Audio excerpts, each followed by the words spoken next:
Are you looking for a company that checks all the boxes? Waldorf Essentials provides homeschool curriculum written by homeschoolers for homeschoolers. We provide many options from digital to hard copies and individual blocks. Visit waldorfessentials.com. Welcome to this week's podcast. So I'm Melissa Nielsen, and I have these lovely friends here with me today. Today we are going to talk about this like super annoying homeschool trope that makes me so frustrated, and that is the space of, are your kids getting enough socialization? So usually when we meet somebody that's never homeschooled before, that's like for one of the first questions I ask. Well, how are you going to socialize them?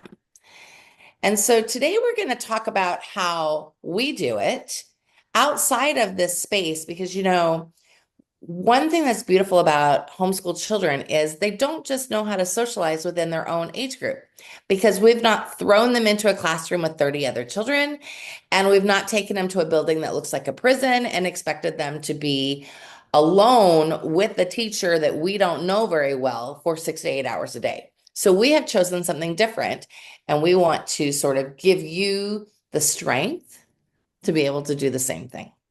So we all have different experiences here. We're all homeschoolers in a different way. So I thought we would just talk about it. And then we would just talk about it. So I'll start with my experience. I've always homeschooled, but I did have my second son went to high school in 10th grade. And while he thought it was super exciting then, now he's 26 years old and he's like, that was the worst experience ever. And he's like telling the younger children all the time, stay in homeschool. Don't ask to go to school. It's not as good as you think it is. But we've always had church functions. We've always had a co-op. We've always had something else. So there's always been that social element. So I think this idea that homeschoolers aren't social beings is really silly. I had to, for my ex-husband one time, he was trying to play this game of like children not having enough social. So I just like printed out a calendar and I wrote every single time we were at some event, and he was like, what? Because we were at homeschool gymnastics and we had a co-op and we had church activities, we had all this stuff. So I want to hear how you guys also are meeting this need. So who wants to go first? Well, I'll go first Okay. because Miss Melanie, director of Seasons of Seven. thank you, thank you. Happy to be here. So, something that bothers me when people bring up this socialization topic is it's almost like they're referring to our children as a new puppy. Are Oh, you right? they're not socialized? You have to socialize them. Right. And then I'm thinking, wait, my child is not locked in my house by himself, not And they're not seeing a dog. anybody else. It's not like I have to bring him to puppy daycare or the dog park Right. to like see that other dogs exist. Exist, You right? know, so it bugs me a little bit because we have our children, most of us have our children from birth to kindergarten at home, and they go to mommy and me and they go to the grocery store and we go to the park and museums, and no one is telling you that your 3-year-old isn't socialized. But Right. all of a sudden, when they turn kindergarten age, this magical Totally. thing happens where, oh, home's not good enough anymore. You need to start doing some other things like putting them in a room for 6 hours a day with all other 6-year-olds, which to me Right. is just an artificial form of socialization. And especially these days when the kids are not allowed to talk to each other, they don't have recess, they don't have physical activity, they don't have the arts in the schools. It's a very contained, artificial, Yes. controlled environment. Totally. And they don't get to pick their friends like they do when they're homeschoolers. When they're Right. homeschoolers, they could go to a co-op and be like, so and so isn't really a good friend to me. And you can go, well, that's all right. There's other kids here. Where in a classroom, they're like kind of forced to either Mm. be part of a clique or like have to rub shoulders with everybody. So I had to say that, got me on my soapbox for a little bit, but now I'll tell you what I do with Ulrich. So, or what, kind of what we've done is at first, like So I your said, son is 14. he's 14 We now. let's stop for just a second. So your son is 14. I've got five kids, ages 14 to 28. Dina's daughter is 15. 15. Vanessa's son is 12. I'm getting it right. I'm going to screw up Nicole. Nicole had 19, 16, 12. 12. Ah, okay. Because I wanted to show like, because, we'll talk about like this younger space. And a lot of times parents are okay. And then they're like, oh no, it's middle school. We better get them out in the world. No, that's the time to be like, no, you don't need to be out in the world. Well, Anyways, go ahead. what I find interesting also, and I just realized this right now as we were going through our family structures, is we have a lot of onlys here, and a lot of people are worried even more about only Yeah, children. And absolutely. three of our team here has only children, so this is a great resource. So Ulrich's always been homeschooled. We first started with, of course, just the mommy and me and the park days and the nature days. And we found similar minded families that like to do nature walks. And we've always had a beach day. We live near the beach. So we've always had a beach day, and we've always had what we call our exploring day. And that is a day that we'll do museums, or we'll take a drive to nearby communities, and we'll do different libraries or go to some of the amusement parks in Florida. So we've always had an exploring day, and then we've always had a beach day or a nature day. As he got a little bit older, I started trying to connect those days with some of our homeschooling themes to enrich what we were doing in the homeschool curriculum. And so we did, we would pick the museum that would go along with the block, or we would study something in nature that would go along with the block, or we started nature journaling. But at first, it was just really fun and free. And I have to tell you, now that he's getting older, we are still keeping that structure, but it's going back to a little bit more fun and free. I'm finding that we are able to explore more as to what our passions are and still find the educational value in it without feeling like you have to attach a lesson or attach a Right. lecture or do a project off of it. You can just go fully experience it and really gain Totally. And because we've something done from those other pieces, I find that when I take Soraya to things like that, since Wonder's already alive, since already got all this wonder, she picks out things that I never would have thought to make a lesson on. So she like bests me, you know? I love that you say that, because one of the common comments I get about Ulrich is he's so curious about everything. He's so interested in everything, and he can speak to any topic, to any age, to young children, same age as him, or adults. And so I think that's a gift that's been given through being home and homeschooling. Now that he's older, he's really passionate about tennis. He picked up tennis a few years ago and took off. He's an amazing tennis player. He has very high hopes and dreams and aspirations. So we are now traveling the country, playing tennis, meeting new people through tennis, making friends that are also like-minded, seeing those people at tournaments, seeing those people around our neighborhood. They're getting together, they're diving into their passions together, talking about it, studying it. I really think that what happens as they get older, and as you said, Melissa, they can choose their friends, but they can also choose friends that align with what they're doing and what they're loving. And so the conversations stay deep and meaningful, and they don't flip into that kind of That catty or surface stuff that we petty see so surface. often. Yeah, Mhm. I And they can totally build agree. deeper friendships. Totally agree. And I see that in our two, because our two like love each other so much. And while Soraya doesn't play tennis, they're both avid readers. Right. So they can go deep on that. Like Melanie and I can just sit and all of a sudden they're having a conversation about the 64 books they've read since the last time they talked to each other. And they're always talking about reading, or they are both animal lovers, and so they Yes. talk about that. And he has other friends that he plays tennis with that they talk about tennis, but then they also talk Right. chess because he loves to play chess. And so it just becomes a different level of friendship, in my opinion. I agree. I agree totally. So I am anxious to see who wants to go next because I love this conversation. I think this conversation is so important. I think there's so many families that maybe they just started homeschooling in the last few years or since the world went crazy in 2020. They're like, oh no, I have to get my kids socialized. And as you can hear, like Melanie and I don't have any problem socializing our children. So I want to hear who wants to go next. I'll Dina, go. Vanessa, Nicole, who wants to go next? I Dina, can go go ahead. next. Go ahead. Because you Um, have a so different experience, so go ahead. I do really love Melanie's point of how what are you doing with your child in the first 5 years, right? You're already socializing them. And one thing I remember when I was looking up, like, I have an only child. Is it okay to homeschool an Right. only child? One of the themes that kept coming up was if your child is around human beings, they are being socialized. The age doesn't necessarily matter, right? So that's Absolutely. already happening. We know that.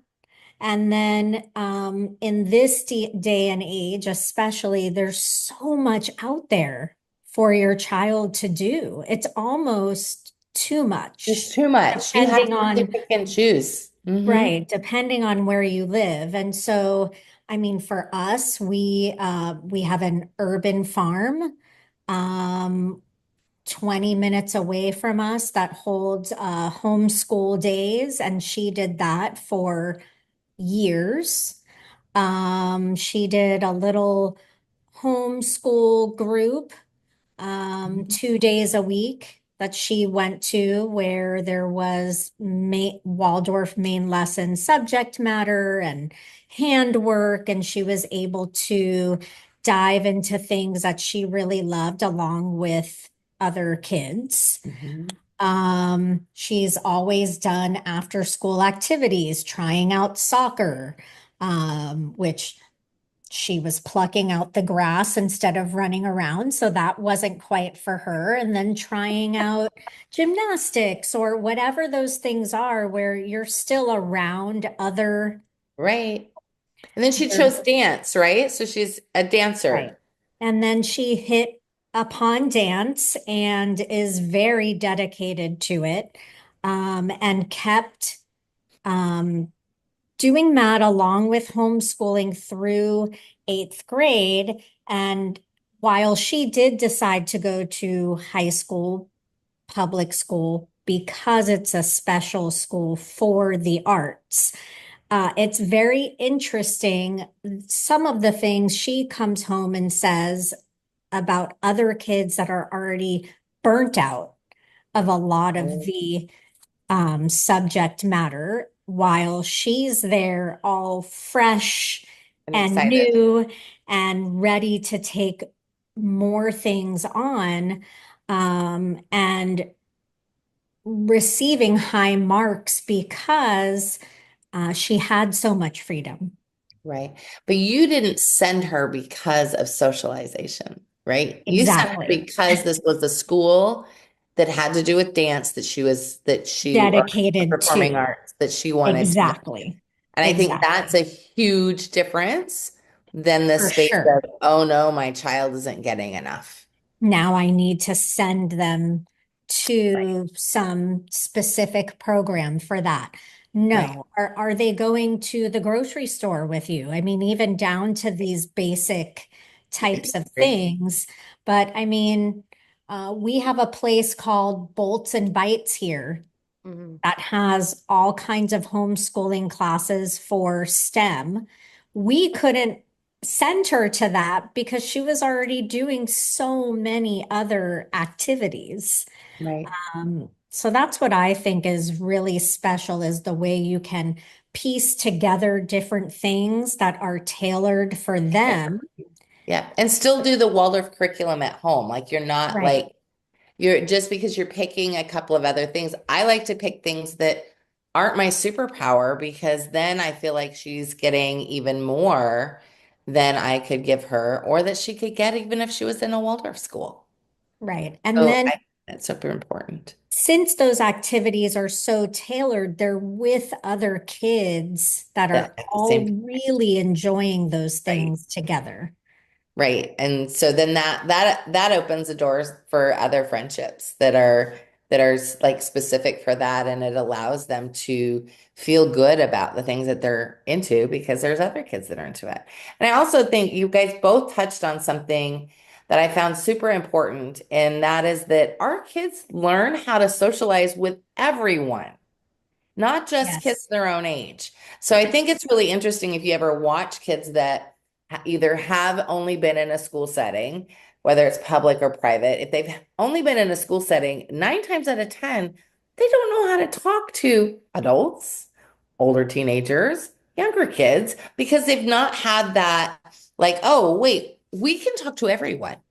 We can, and I see it often when it comes to like this early teen space where they're all shy and they don't want to talk to anybody, but being able to have a conversation and shake the hand of an adult is something that not a lot of kids have.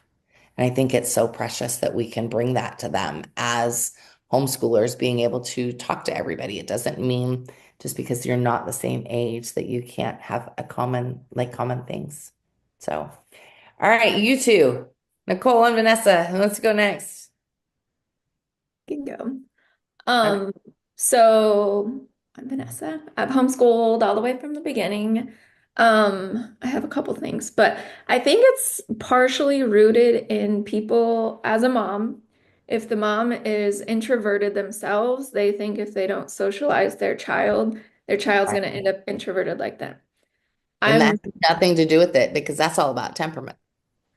So I think that's like a holdup for a lot of people. But so I've always led something, well, in the past, I've always led something. Before Kai was in homeschooling ages, and I even realized I was going to homeschool, it was leading workout classes. So I always had big mom workout groups, and there's tons of little kids running around and stuff. And you're trying to teach them to play nicely with toys and all these things. Right.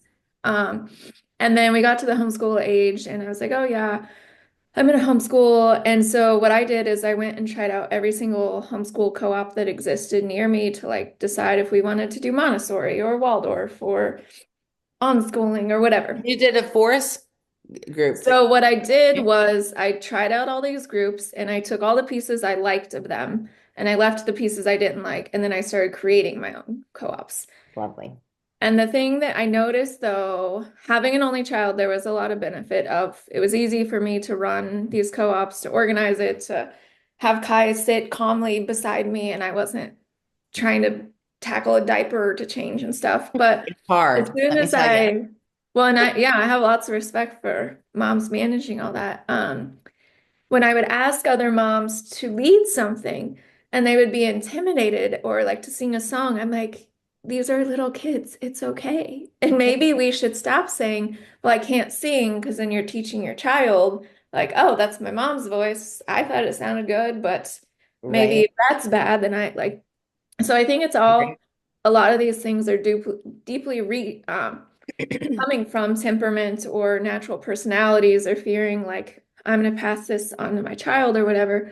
But I mean, how you're saying too of socialization is not just, okay, let me invite every 12-year-old boy over for you to only socialize with them.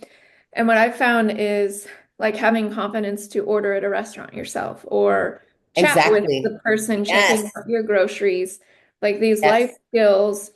Then now I see my son also plays competitive sports that he arrived at baseball. And when I hear these kids just trash talk to each other, it's like a dog eat dog world. And I'm like, that's not socializing. And when No. we first started a couple years ago, it was like the kids were tired, so tired from school of like standing in line or being invited to talk. By the time they got to the baseball field, they wanted to just act ridiculous, you know? And so one time Kai actually got, one coach gave out like a baseball of the game to any of the kids like that he noticed a positive quality he wanted to reward.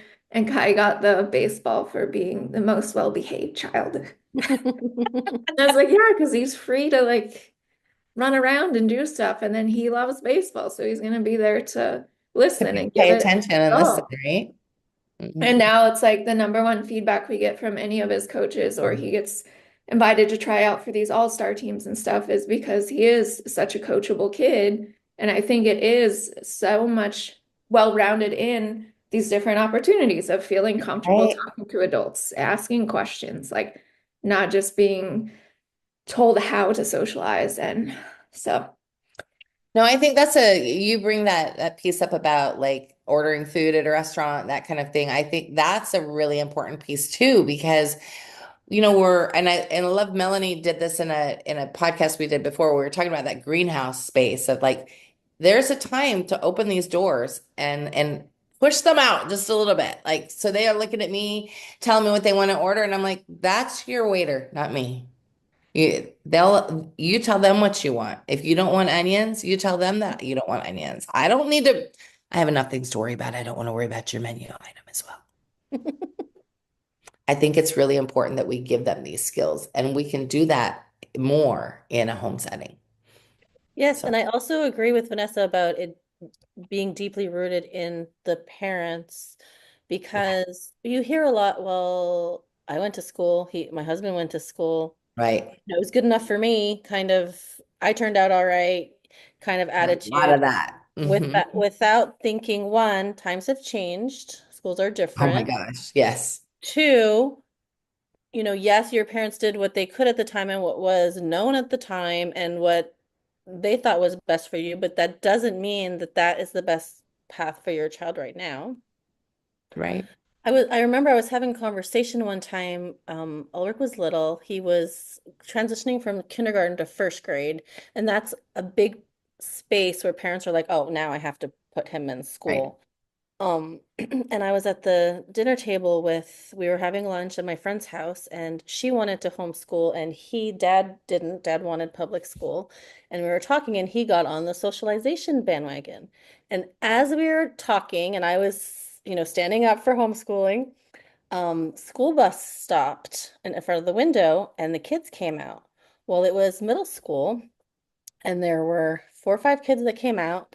They all came out, shoulders hunched, hoodies on their phone, walking, not looking at each other, not talking, all on their phone. And I said, "Is that what you mean by Come to socialization?" It was so It's perfectly timed perfect. and That's a God moment. beautiful. God's like, here you go. No, I think that's great. I love it. Somebody asked me once, like, gosh, I don't think I could homeschool. That's like sounds so hard. I said, I just don't think I could send my kid to the school down the street to a person I don't know. That sounds really hard to me. Mhm. It sounds hard to me we are conditioned in our culture to go, okay, well, this person with this degree over here that says she's a first grade teacher, that's the best place to send our child. I read this morning, just this morning, as I was going through looking at things for the day, there is a teacher in California that was voted Teacher of the Year that just got sentenced to 30 years to life in prison for sexually molesting children in her classroom. So that's what we're facing when we're sending our kids. Of course, not every teacher, of course, is that way, but that's the chance we're taking when we're sending them off to somebody we don't know. And the hard thing is in our culture today, the kids can get abused by people we know. I mean, I am very aware of that. But sending them off to someplace you don't know is not the safe thing to do. It's not the smart thing to do when it comes to why should I homeschool versus not. That should that should be on your list of like question, like, do I know this person? How well do I know this person? Because most states, and Florida is included, they're not allowed to talk about their personal life right now. So I think that that's a really important piece to look at. So Nicole, you're up. So our journey did start in the public school system and with charters, and each of my kids have their own unique journey on their paths. But overall, it was overwhelming for them. The things that they were exposed to in the social setting actually did some harm to some of my kids. And so we're still navigating some of that today. And so that's really hard. And I'm grateful that we came to homeschooling and that they get to be in this beautiful environment. There was even a time where we didn't socialize for a while because we just needed some time for healing. And that's Yes, okay too. absolutely. Like being with your family, that's socialization right That's there. socialization. Absolutely. Absolutely. So that's been an interesting path for us. But as homeschoolers, they have so many different options for homeschooling. We live in a small town, and sometimes when you're a small town, you think, oh my goodness, I live in a small town, there's not much here. But as we've been here, we've learned of many great opportunities. There is a professor at the university that does a physics class specifically for the homeschoolers, and it gives them the opportunity to compete in the state competition. And so my kids have had the chance to do that, and they've thoroughly enjoyed that and been able to socialize with other homeschoolers, and then even get to be in a competition with other people from around the state. That's lovely. Another opportunity have come along with some of the fun projects that they've done in school. So the eighth grade project, my daughter volunteered at the Humane Society, and it's funny because that project was so much more than the project. The Humane Society was a place that we learned that fills her cup. It's a place that brings joy to her soul, and it was beautiful to watch that with her. For my son, he did his senior project at a place called the Makerspace, which is really awesome. There's a place here where people can go. There's a 3D printer. There's a fully stocked woodworking shop. There's a laser printer. They can do welding. There's a CDC machine. Oh, wow. And Awesome. people can go there and use this equipment. And a lot of like retired engineers go there as well. And so they can utilize these people with all this experience to learn these special crafts. That's awesome. That's My youngest, what we do for him is he likes to swim. So we go to the gym so that he can swim and he gets to socialize with kids while he's swimming and playing in the pool. There's also special interest groups here. So there's always opportunities, like you could be like in the theater, or like my son has done D&D with people. They volunteered at the food bank. We have friends who have dual enrolled, and so with dual enrollment, they can go to band, right. or they can do sports. Another thing that we have is the Career Center, and at the Career Center, they can go and learn trades. So they can learn about plumbing, they can learn about mechanics, they can do like a CNA class. So there's all these different opportunities, even when you're in a small town, you just have to kind of look for them. And you've got the smallest town, I think, out of all five of us here. And so I think that that's a really important piece to consider. So how big is your town? I'm not going to say what city you're in, but tell me how big your town is. I didn't look it up. I should have, but No, that's it's okay. pretty So she's small. in a small town in Iowa. My bet is 50,000 or less people, maybe. Probably. Yeah. And I was just going to say the rest of us live in bigger areas. Vanessa lives near Seattle, and Melanie and I live in Florida and Dina. And so there's larger opportunities. But I think it's important to recognize that you don't have to live in a big city to have a full homeschool experience. Or we Well, can actually, sometimes these small communities, they're more tight-knit, and they're more willing to step up and help each other and totally. and make a point of having services and activities because they feel like they're small and they want to show up for their community. Right. But you get to know each other, and you have almost a greater opportunity to make more connections and socialize even more when you're in a small town. I completely agree. I completely agree. I compare when we lived in small town Idaho to here, and I think our opportunities were almost exactly the same. We just have like way more to pick from here, which is almost harder because you have to go, oh, okay, well, we're gonna just pick two things because there's so many things. I think the bottom line is if you want this for your children, you can make it happen. And there's no socialization is not, it's a non-issue. It's something I that agree. other people put on us, but it's a non-issue for true homeschoolers.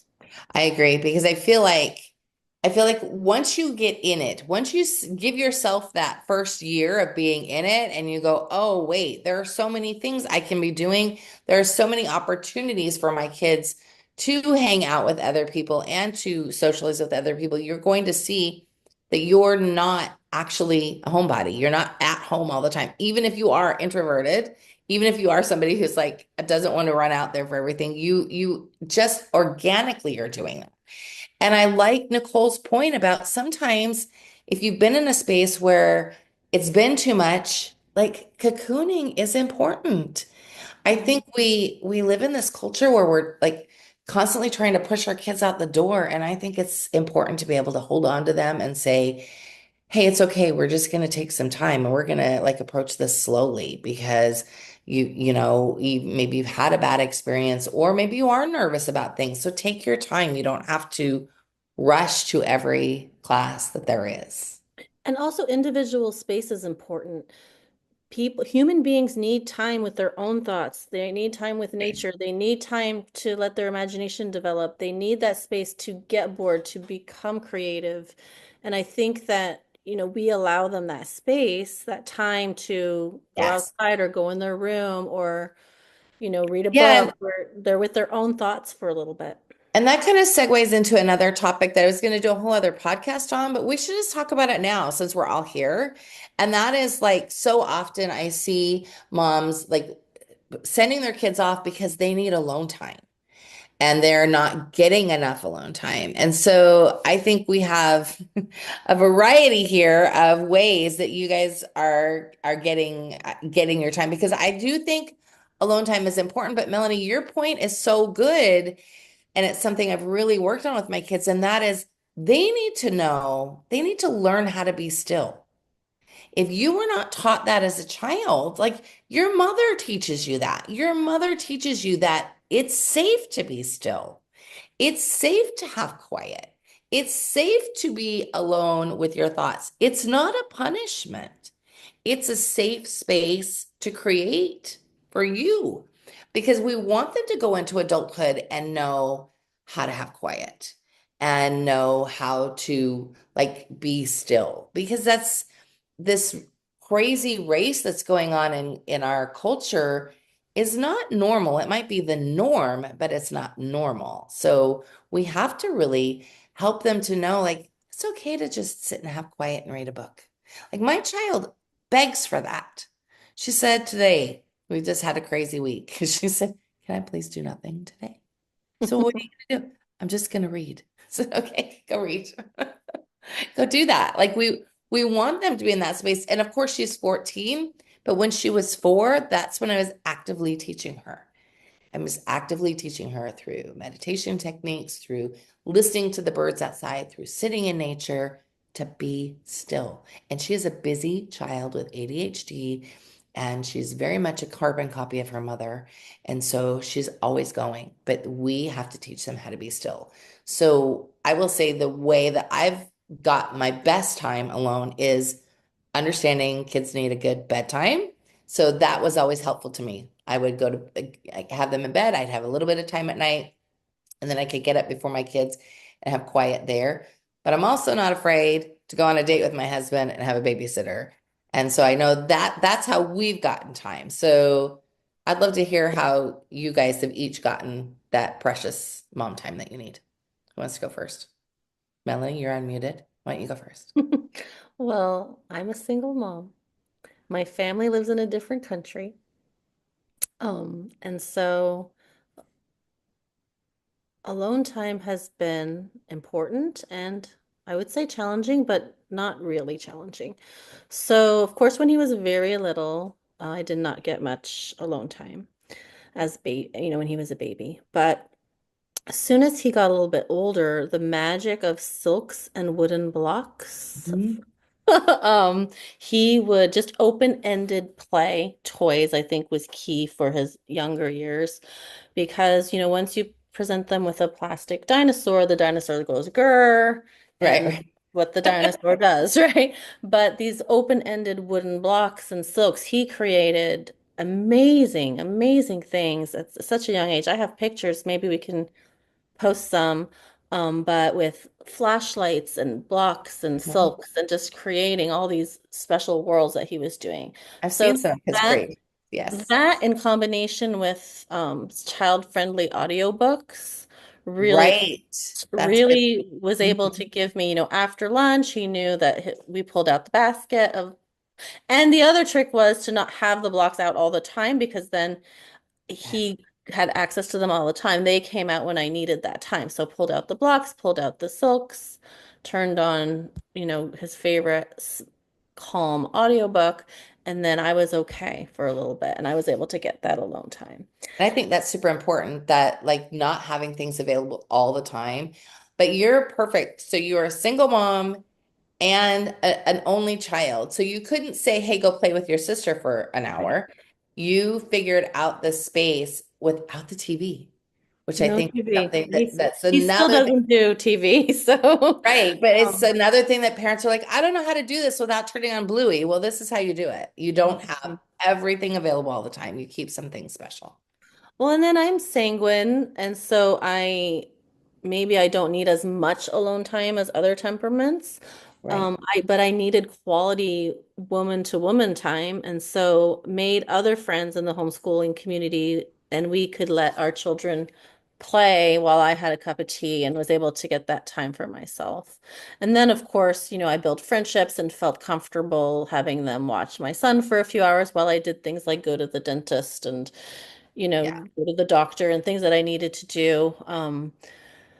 But I still feel like what really changed my rhythm and what really changed my day-to-day life was actively finding something that worked in my own home that I could pull out whenever I needed. So my go-tos were his blocks, his silks, and early bedtime and a bubble bath, which I still do. And now that he's older, again, I did not push reading. He was a late reader. He didn't read I until remember. 9. But But then he took off. I the remember the first book he conversation. Like, read oh no. was, And I was like, don't worry, it'll be okay. And then he ran. yes, absolutely. I think the first book he read was Lion, the Witch, and the Wardrobe. So went from not reading to reading. Reading something that I, was so I actually remember he would come. I have a master bathroom in my bedroom, and he would curl up in my bed and read his book while I was in the bubble bath. And one time I had a stack of like the little Waldorf readers, and then I had some Lion, the Witch, and the Wardrobe out, and I heard him say, he's a pretty good writer. that's so sweet. That's And cute. now that's what he does. He reads. He'll still play. He's 14 and still says he's going to play outside. So he goes and plays outside, plays with sticks and rocks, and climbs to the neighbors and asks them what they're working on out there, and offers to go help with projects. And yeah. No, it's great. Who wants to go next? I'm kind of the same as Melanie. I feel like alone time doesn't need to necessarily be alone for moms. Like for some, like they get refilled in their cup by spending time with other people and chatting and everything. But also I feel like you can do things you want that you don't necessarily have to be separated from your child. So having an only child, Absolutely. a lot of times you're the friend too to play with and stuff. Um, so like having handwork, like as you're chatting about something or they're reading to you or you're taking turns reading. For me, especially when Kai was younger, like I wish a stroller had an odometer because I would love to know how many miles I put on it. And even it doesn't mean you have to run all the time, but especially when he was really young and like just going on a walk and then he would take a nap and then I would have like a book or Right. something and stopping in a place that was peaceful. And that actually worked out better if you nap in the stroller at a pretty place than in the house and the laundry going off and be like, I should go do the laundry. I should. Right. You find other things to do. So I definitely think there's ways that you can still fill your cup.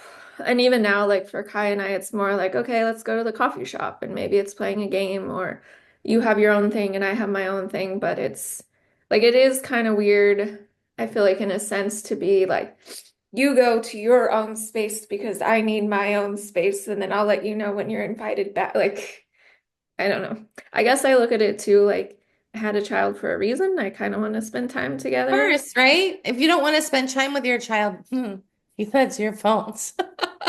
You know what I Yeah. mean? Like that's how I feel when parents are like, I got to get them off to school. I'm like, why don't you like the people that you made? What's going on here? Well, Vanessa brings up a good point, and it's finding activities that bring mutual joy. Because if you're dragging them somewhere where you want to be and they don't want to be, it's going to be miserable for everyone. If you're going somewhere that they want to be and you're miserable, that's no fun. And then you feel like you need your space. But if Absolutely. you're finding mutual enjoyment and mutual joy, then that changes everything. I agree. And I think it's a little bit harder when you have more than one child because then you're trying to navigate everybody. But you also brought up this space of like when you make other mom friends. I spent so much time at the park with other mom friends when I had kids running up trees and playing on the playground. And you want to be careful that you're space holding still. Your kid's not gonna fall and die, but you've got that other space with other moms, and I think that's an important space. Or there were many times that I just went to the park, let them play, and I would read a book, and that was enough. I didn't have them hanging on me. I could let them play and I could breathe. And I think that is so important too, because I think as moms, we think that alone time has to, like you said, Vanessa, like be alone in the other part of the house. And it doesn't necessarily need to be like that. I do think it's interesting. I was thinking about when we've all traveled together, which I've done often with my family. And so in the car, now there's only 4 people in the car, but I have 3 other children. So there were times that there were 7 of us in the car, and we'd come home from a family trip and everybody would scatter like roaches almost. Like we got to go have our own corner. But that was because we'd all been together. They needed to like go and be on their own, and then they could come back and have this like breathing. And that's like so healthy when everybody has that opportunity. So I also have one more thing. yes. I'm the like be in bed at 8 p.m. lady. I've never had Kai's bedtime different than mine. It just works. We just go to sleep. But I am a part of the 4 a.m. wake up club. His whole childhood, I have done that. And even if it was like sneak out of bed and have 30 minutes to exercise, and then he needs to nurse to go back to sleep, then I'm like, okay, like, well, at least I woke up and got that and then sneak out again. And now, I mean, that he's older, it's like, it's amazing. Some days I'll start at 3:30 and I feel like I get 5 hours of work done. And I'm like, whoa, Right? like, Oh, I'm I so remember those exhausted. days. I remember those days. Absolutely. And you're like, you've like worked your whole day. My kids would be like, why are you hungry? I'm like, you don't understand. I've already been up for 5 hours. That's why I'm hungry. I've been working. How about you guys, Dina and Nicole? How do you get your space? I feel like I'm sort of a mixture of a couple of things. I do need I want some alone time to myself. But there's several ways of getting that. There's the play dates. Mhm. There's, yes, they are can be dropped off at the farm for the day where you know that they're having a And you know blast these and people, right? right. And then you're doing your own thing. And then there's the like semi alone time where it is good for them to know that you can be in the same house, but maybe your interests at that moment are different. Yeah, And that's absolutely. okay. That space of being together but quiet, Mhm. and how you can still feel that energy between the two of you and in the house and feel that love there, but you're doing your own thing and they're doing their own thing. Absolutely. So I really, to me, that's partial alone time, but I definitely do fit that category of like, I have to recharge by myself. And maybe that is from growing up in a house where uh I did have that house where I gotta go to my room, shut the door, I'm putting my music on, and I'm just having to recharge that way. And I have taken that into And my I think that's perfectly healthy. I'm that way too, but I think I was that way because I have 5 children. right. I need a break. Yes, yes. And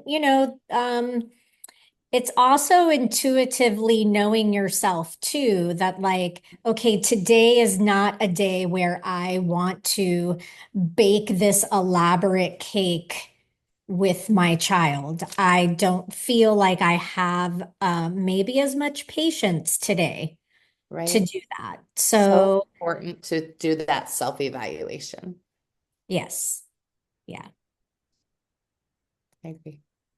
I agree. That's perfect. Nicole? I'm also a mix too. I'm definitely team bubble bath on that one. There's nothing like the time to just unwind. That's definitely one thing that I make sure to schedule in at least once a week. And then like my kids are older, so some things that I try to do is there's rare opportunities when everybody's out of the house. So if I get to have the house to myself, I try to take advantage of that Same. by like doing something for myself. I mean, there's always the to-do list that's like a mile long, but if you have that rare moment, you should, take advantage of it so you have that downtime. My husband and I, we also do a lot of tag teaming on different things, like if he wants to go out fishing, then, he can go fishing, or if I need a night off, then he will step up and cook dinner. So there's different ways that you can, fit things in here Absolutely. and there. And even just, sprinkling in things during the day, like having your secret stash of chocolate, there's even That's things like my, that. I always say hide chocolate somewhere in the bathroom where your kids won't find it, like under the towels or something in your linen closet. Once they found it and they were on to me, I couldn't hide it there anymore. But I agree. I'm just gonna take 60 seconds and nobody's gonna talk to me just for 60 seconds. It's great. And I think it's important. I think it's important that we all find those ways. But you also bring up something great too, is like tag teaming with your partner, I think is when you've got a partner, I think is an important piece because you created these children together. And so getting help from your other half is an important space. I think about all of the times when we lived in San Diego, Eric would take them out one full day a week and I just worked.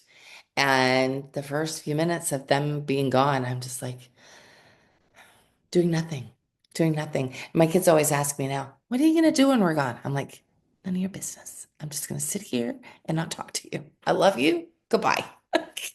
Go have fun. Go have fun. Do stuff with your dad. And they would have such adventures with their dad. And I felt okay with that because I did all of those things with my older three kids. So then when Eric was home working, and we could trade off. It was like I was happy that he was the one wanting to go to the library and wanting to go to the museums because I'd already done all of those things. Not with these kids, but still, it was this great time. So now when I go out with my kids, they're like, "You're coming with us? This is gonna." So, anyways, does anybody else have anything they want to interject about getting alone time or socialization or anything else you think we missed? I thought this was a good mix because we all do things a little different. Go ahead, Nicole. This one is just kind of a little bit of a silly one, but one thing that was really nice when we transitioned from, public school to homeschool is that we no longer had that morning rush out of the house. And that was always so stressful and so hard. And so that's how we would start our day is like, get on your shoes, get out the door, we gotta make it. Da, da, da, da. Yes. So it was so lovely to like eliminate that. And like in a way, that was like self-care just right there for all of us because we no I longer had agree. that challenging. Amen. I agree. Anytime we have to like be out of the house before 10 a.m., I'm like, oh my God, I don't know how people are doing this. I cannot do this every day. No, Like that. absolutely. When Ulrich was little, and people asked me why I homeschooled, one of the things I would always say was, I don't have to find shoes or make a lunch by 7 a.m. It's the best. It is the best. It is the best. And you get that time to like take a break. You don't have to rush through your breakfast. You can do math in your pajamas, as Soraya would say half the time. She's like, I get to be at home, like when the school bus comes by. Ha ha, I'm still in my PJs. It's just like they I can mean, actually. it's the best. Ironically, now I'm on the court at 6:30 a.m. every morning, but that's by choice. That's by choice, and it's different. And it's different because it's a space your child has chosen, and it's also the season you're in, right? So, I mean, I think we choose different things as our kids are growing and growing through things. Like Dina is choosing the dance school that her daughter's in, and you're on the court, and Vanessa, I know, has got things with baseball, and Nicole's got things. So, like, we all are choosing different things, but that's the beauty is the choice that we're making. So I I think, have one last thing oh, go quickly that ahead. I noticed. So I think it used to be a stereotype too that your kid would get picked on if he was the homeschooler or made fun Yeah. of in these groups.